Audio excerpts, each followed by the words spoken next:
This is MNN Sports, where we give you everything sports. And out of that everything today, we'll be dealing into the world of track and field. But when I say world, there's no pun intended, because we'll be talking with Olympic heptathlete Taliyah Brooks when we return after these messages.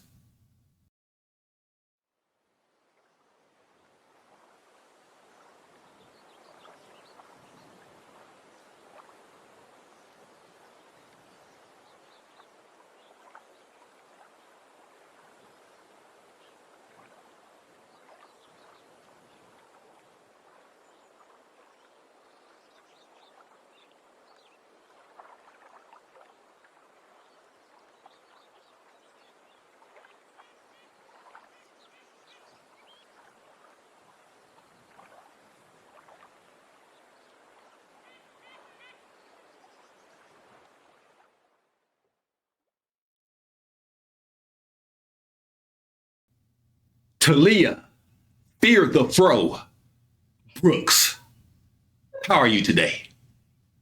Oh, well, thanks so much for having me. I'm excited to be here. Well, I'm excited as well for a bunch of reasons, and we'll get into that. But first, I want to thank you for allotting some of the most valuable thing that any of us have, and that's your time. No problem at all. No problem. I'm excited to get into it. Well, let's get into it. Now, I got to give you a quick history. I know that your pops, your father, Mr. Robert Brooks, has told you about the bloodline, your grandmother, Miss Josie. Well, watch this. My father coached your grandmother in softball. Oh, wow. Yes, for a team. Oh, that's crazy. Isn't that crazy? The team's name was the Flashlights. Now you have to understand. Yes, the Flashlights from back in the 70s when they were playing Flashlight. Feel all right. Yes. And guess what? I got to draw the team logo on the jersey. Oh, that's really cool. That's a small, that's a small world. And they say my granny was good at softball. So good does not, your grandmother was great. She would knock that ball over that fence, ma'am. Trust me. Now, I've seen her hit a single, a ground ball, and turn it into a home run. Look, she gonna make something. She gonna make something shake. My granny did not come to play. You sound just like her right there. Now, see, that's significant because me and your dad traveled with them as kids, 7, 8 years old. Coming out to Dallas to tournaments, Wichita Falls tournaments. And he and I literally ran around together, running under bleachers, running around the field, waiting on our money for our concession stand. So I wanted to give you that because, as I was telling you, that's my little brother. So that makes you my niece.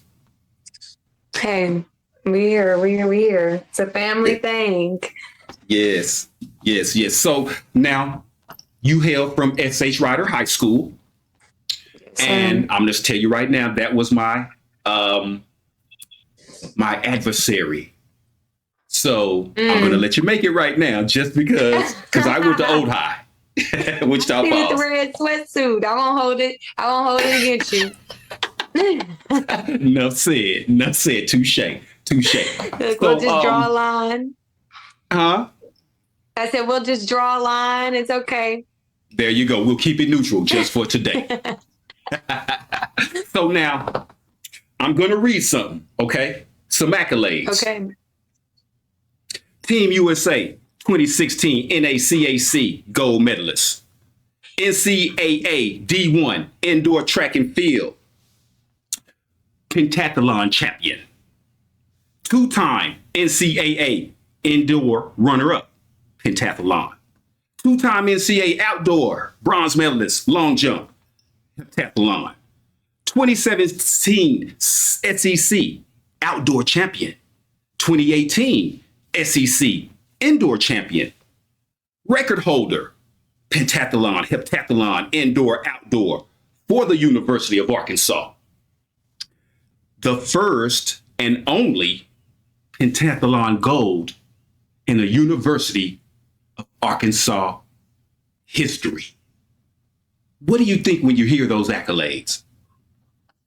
I just think about all the hard work and the journey it took to get there. I mean, some of that, you said the first and only pentathlon champion in Arkansas, but I definitely didn't do that alone. Like, it's not a me thing. It's family, coaches, my whole community, my whole group, support group. So it's really taken a village. And I think about the journey. You couldn't say that any better. It's the sum of all parts, the village, and we need more of that. We need more of that. So now we'll get into the Olympic journey. Before you compete, tell me this. When you landed in Paris, what was that like? I think once I actually got to Paris, or on the way to Paris, I would say, is when it started to kind of set in that I was going to the Olympics. Because I made the team, and I think I felt it for maybe a day or so, but then you go back into normal training. And so it doesn't necessarily feel real. It feels like you're just preparing for another track meet, obviously a bigger one, but it feels the same, if that's what I'm getting at. So once I got on the plane to go over, and I had on my Team USA stuff, and I was traveling with the other Team USA athletes, and they had all the stuff set up in the airport before our flight to Paris, and then landing there and seeing all of the Paris 2024 and getting our credentials. I think that's when it really started to set in. Like, oh, I'm really here. And I would wake up some days and I would tell my friends, I'd be like, yo, we at the Olympics. That's crazy. But I don't think I really felt it until I got there. It didn't feel real until I actually got there. That's something, because it's good for you, but when you have someone to share it with, it makes it special, right? Oh, absolutely. I mean, obviously I had my family. They were all super excited. The whole freaking Wichita Falls, everybody was super excited. But going over, I want to say almost everyone in our training group, there was 5 of us in my specific training group that made it. So girls that I trained with every single day. And then at the University of Arkansas, just in general, there was probably 15 or 16 of us that trained there on a daily between professionals and collegiate athletes. So it was a group. And it was just cool to see everybody that I practice with every day also there with us. So it was cool just to share that all together. I get that. Because we all do that hard work. We all die together. So it's exciting and just heartwarming to be able to experience the other side of it, the successful side, everybody reaching their dreams together. So blood, sweat, and tears, and then the cheers. That's beautiful. Yep. That's beautiful. Precisely. Yes. So now let's back up a little bit and talk about that journey. Now, you were runner-up twice, correct? In the trials? Okay. So now, 2021, Hayward Stadium, Oregon, the hottest day recorded, 111 degrees. Take me through that. Oh, I think at that time I was in the best shape of my life for that year that I had ever been up until that point. And I was really confident going into that track meet. I thought I was going to win that track meet. I think I said that in an interview. Someone asked, what's the goal? Obviously the goal is to make the team, but I think I said the goal is to win the track meet. And so I felt really good, very prepared going into that. But then obviously the heat wave stuff happened. I ended up passing out to heat exhaustion, couldn't finish the track meet. And it just felt like years and years of hard work and a dream was just completely ripped away. And partly because I couldn't finish. So I never knew what would have been, you know? So you're just thinking you're sitting there oh man, what could I have done differently? All this stuff. And you know that you have to wait 3 years at that time because of COVID, but 3 years to try it again. And that's what people would tell me. They were like, oh, at least the next one's only 3 years. like people were telling me that same day. And at the time it's like, well, I don't want to hear that right now. Right. Like I just missed the team. I just passed out in front of thousands of people. Like I'm plastered all over the TVs and stuff. So it was a really heartbreaking experience. And I think it took a couple of years to kind of get over that and like the anxiety of competing at Hayward again. That like we had to kind of work through that. And I would say it kind of took away some of the confidence just leading into track meets after that. Of course. But I mean, I don't think I would be here today without that experience. And That's I kind of joke and tell people, like I kind of joke and tell people like, well, if I had to miss an Olympics, I'd rather miss that one because your family couldn't go, your friends couldn't go. And at least here, like, in Paris, I had my family support. My best friend came. Some of my high school coaches from Wichita Falls came. So again, to just be able to experience that all together, I think made this one special. Well, you know, the greatest people always went through their downfalls and pitfalls and everything that helped build them to the point that they got to later on. So I get that. That's very true. I get that. So now, speaking of, you come back after all of that you just said, same stadium, and you make the team. That had to be sweet, right? In the same stadium? Absolutely. I mean, I think, again, it kind of just felt like a surreal experience, especially with it coming down to the 800 and literally like having to fight through the end. And in that entire track meet, I was having these random injuries like popping up. And there was a lot of times where I was like, I'm not going to be able to finish the track meet because my knee is hurting or I couldn't warm up because XYZ. But I feel like throughout that track meet, I was really just, God had me wrapped around. He had his arms around me. And I really felt like, for me, that was an example of like, when something is for you, it can't be denied. Because there was stuff that was, when I tell you random stuff that was popping up that nobody knew about except for me and my coach and the trainers in the back, like before the long jump, I barely warmed up because my knee was hurting and I just couldn't really run. But somehow, like I made the jump that I needed, the javelin, I got the throw that I needed. And then before I ran the 800, it was like everything just stopped hurting. And it was like, all right, somehow. We just got to go out here and do it. Like, it That's so why I just think it was, that's true. I mean, it was just years and years of hard work and like prayer and obviously family, friends, everybody's been supporting. Everybody knows in 2021 what happened because that was a very public spectacle, if you will. So it felt like the stadium was like rooting for me. And it just, it was crazy. It was surreal. Well, it sounds like purpose. Because like you said, there's this thing that's called, whenever you're trying to do something, there's something called intention and then disruption. Shout out to Myron.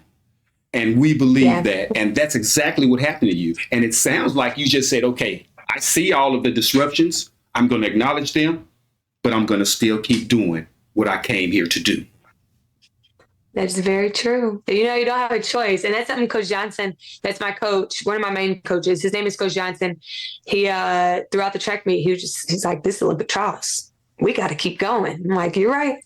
Tighten these shoes up and let's go. And like, you find a way, and I found a way, and I was really proud of that. Well, I am proud of that as well. I mean, just hearing it because again, you're from where I'm from. So this is very special, and I'm trying my best not to get starstruck.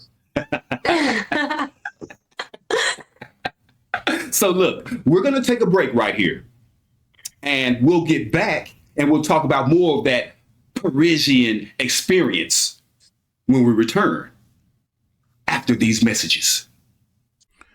Champion Character Water, revitalizing not only your body, but your character as well.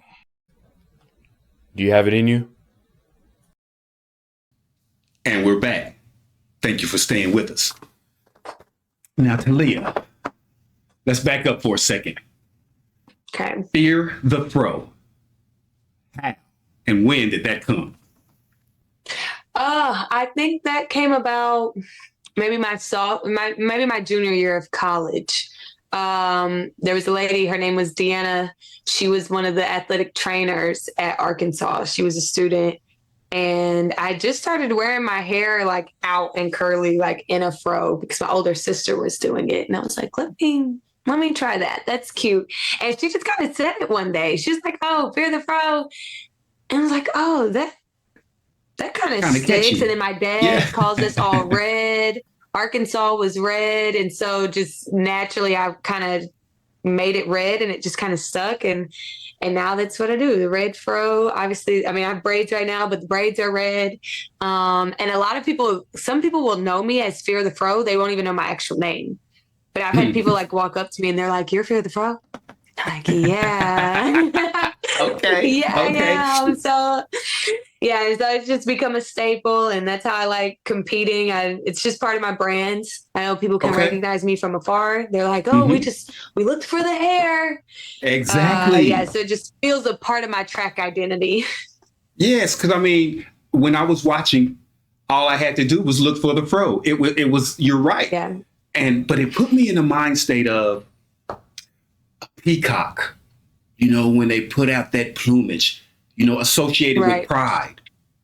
And that pride was not only fashion, but it was cultural. Right. And so I really felt that, proud of the culture as you're out there competing for the country. Oh, thank you. And yeah, it didn't originally, I guess Fear the Fro wasn't originally started in this way, but as I was competing just with my natural hair and just my natural self, a lot of people would say like, oh my goodness, thank you for just competing with your natural hair. You can show girls that your hair is fine the way that it is. Yes. Like I've had a lot of people say that. So that's also just something that I've wanted to show people, that just your natural self is beautiful. And if you want to wear your natural hair, do that. If you want it to be bright red or bright blue or bright green, like do that. Because it's your world, like it really is. And so just encouraging people to be themselves, be confident in themselves, and that they're just beautiful the way they are. Yes. And so not only were you competing for yourself and for the country, but you were also, in what we like to do here, you were also giving a service, offering a service. That service was to all of the people, the sisters in general, that your confidence is your confidence. Wear it. Right. Yeah. So, I mean, that's beautiful. That is beautiful, Taliyah. Thank you. I commend you for that. Thank you. So now let me ask you this. Born to Mr. Robert Brooks and Miss Diane Clark in Wichita Falls. Oh, and by the way, Wichita Falls, I'll be going back home. And if I don't see every billboard and every corner and every store and every commercial talking about our newest, brightest hero, Taliyah Brooks, I'll be making a trip down to the city. And we're going to get some stuff right. Because they should be as proud as I am. If not, I told you, Taliyah, you mark me on this. I'm going to go talk to them. Your face needs to be everywhere. Because coming out of that red dirt is special.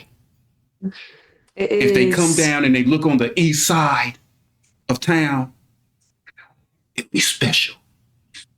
Right. So, but I digress. I'm going to get off my soapbox. Let's get back to you. So I saw a couple of pictures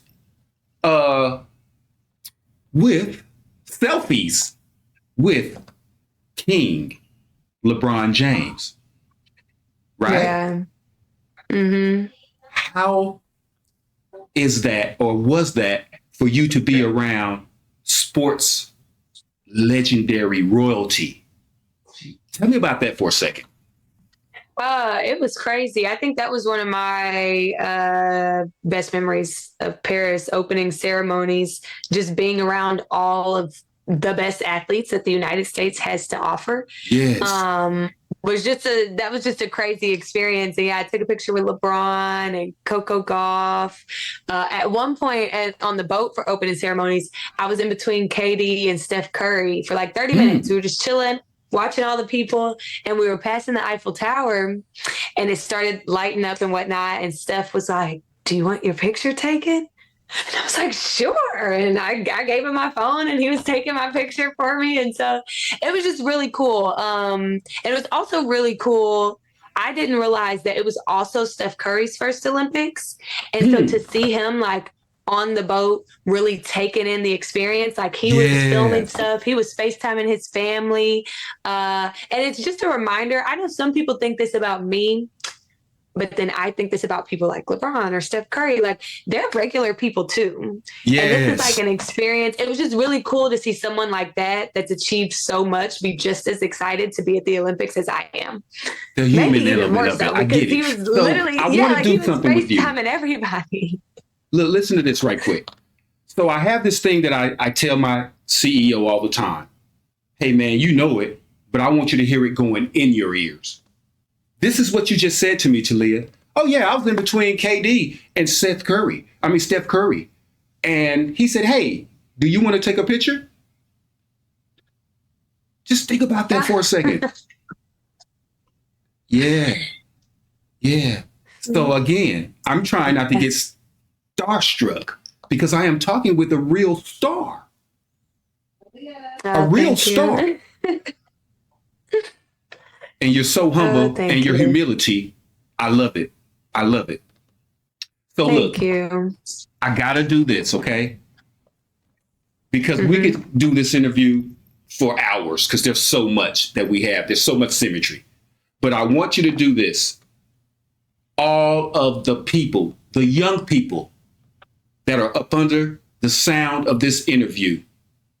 Taliyah, what would you say to all of the young, especially the young women that are trying to do whatever it is that they're trying to do? What would you tell them? I would tell them that to dream big and to dream boldly. And if someone tells you that you can't do it, like they're just in your way. Like, you're going to experience ups and downs. The path to where you want to go is never a straight line. If it is, you ain't doing something right. It's just, it's never a straight line. Like, there's lots of ups and there's lots of downs. But just to keep going, and that, like, when it gets hard, what you do out of those circumstances, that's going to show you who you are as a person. Not when things are easy. You don't find out anything about yourself in the easy times. Like, you find who you are, you find out what you're made of when things are not going your way, and you have to make a way out of no way.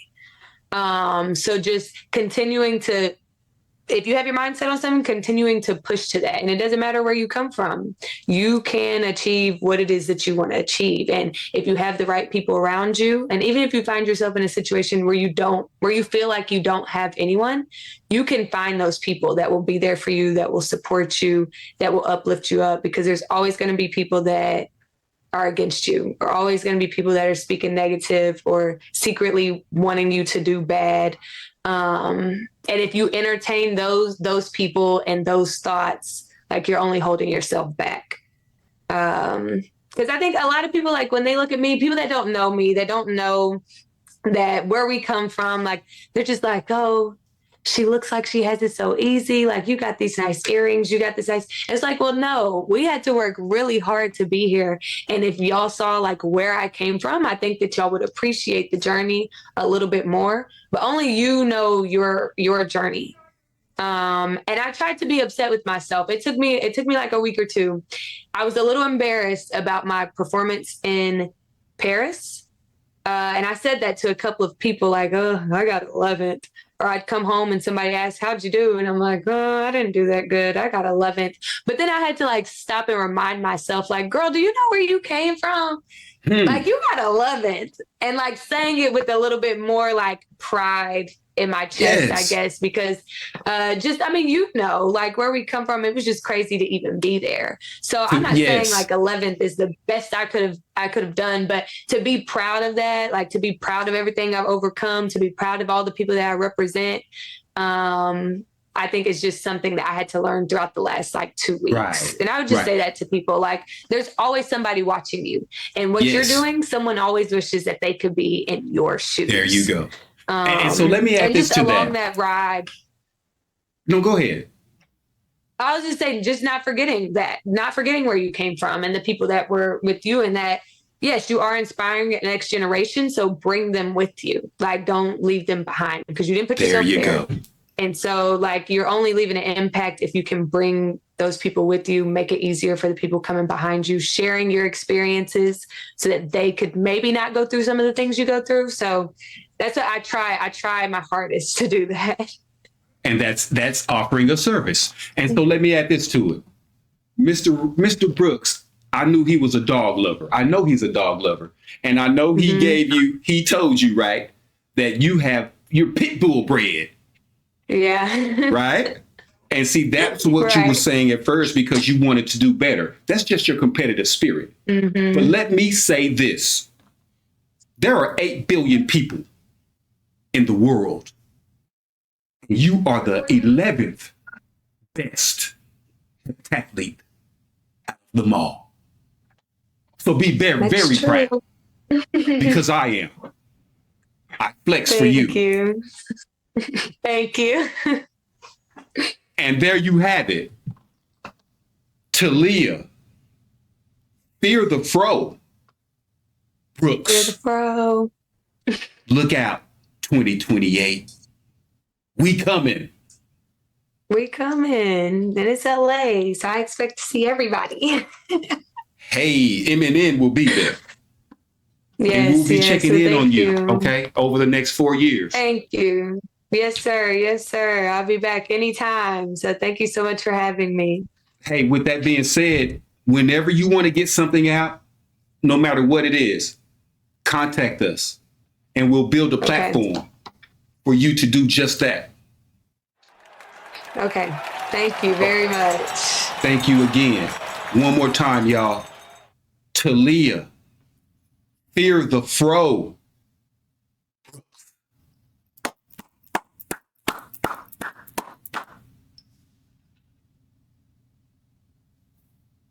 And we would also like to always remind you people, if you like anything about what you've just heard or seen, like, share, and subscribe to the Marvel Knot Network.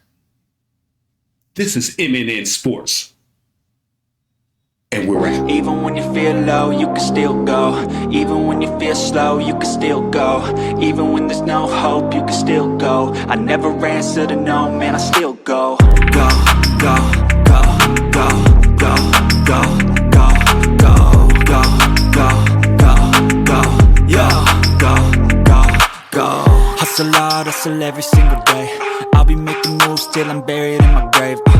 To the system, I don't wanna be a slave. I've been doing shit my way, or the highway. And in the driveway is a nice range, cause I grind through the climb, I invite pain. You'll never hear me, bitch, nah, I don't complain. Just gotta flip the switch and you can go and obtain anything you want, anything you